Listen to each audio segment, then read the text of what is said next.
আসসালামু আলাইকুম, ট্রাভেলে আপনাদেরকে স্বাগতম। চলে আসলাম আজকে আরেকটি নতুন রেসিপি নিয়ে, গরুর মাংসের কষা। গরু মাংসের কষাটি আমি খুব সহজ করে করার চেষ্টা করেছি, আশা করি আপনাদের সাহায্য হবে। এখানে আমি 2 কেজি গরু মাংস নিয়েছি, আর এখানে আমি মশলাটাকে একটা বাটির মধ্যে সব মশলাগুলোকে নিয়ে, বাটা মশলা এবং গুঁড়া মশলা সহ একসাথে নিয়ে একটু পানি দিয়ে পেস্ট করে রেখেছি। এখানে আমি একটু পুদিনা পাতা পেস্টও দিয়েছি, আর সকল গরম মশলা, তারপর গুঁড়া মশলা, বাটা মশলা সব একসাথে দিয়েছি। সরিষার তেল দিয়ে ভালো করে মাখিয়ে নেব। গরু মাংস যত ভালো মাখানো হবে তার টেস্টটা তত ভালো হয়।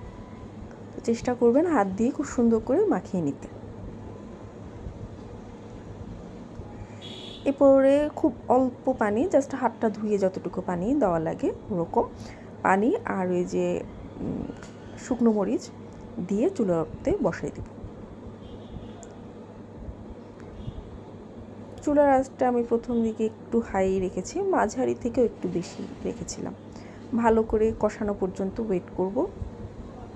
যখন গরু মাংস থেকে পানি ছেড়ে দিবে, এরপরে আমি আলাদা পানি ইউজ করব। আমি কখনোই ঠান্ডা পানি ব্যবহার করি না, আমি সবসময় গরম পানি গরু মাংস ব্যবহার করি।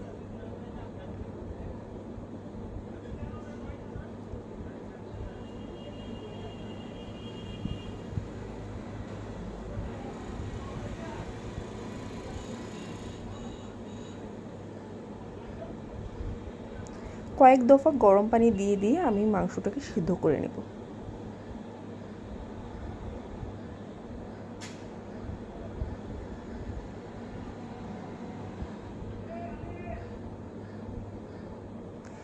এখানে আমি টক দইয়ের সাথে কিছু সস মিলিয়ে নিয়েছি, green chilli sauce, soya sauce, tomato sauce নিয়ে আমি এটাকে একসাথে একটু ফেটিয়ে নিয়ে আমি গরু মাংস দিয়ে দিব।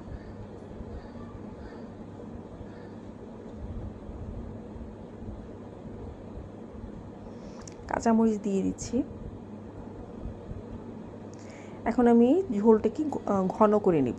যেহেতু এটি গরু মাংসের কষা, সেহেতু ঝোল অনেক ঘন হতে হবে।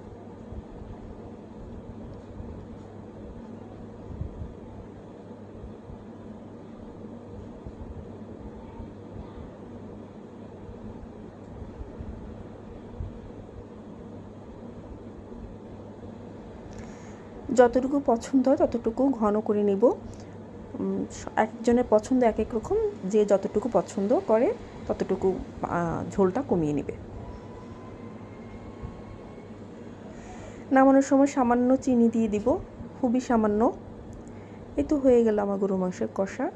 আপনারাও করে দেখবেন, আশা করি ভালো লাগবে। আর ভালো লাগলে অবশ্যই আমাকে জানাবেন। ধন্যবাদ।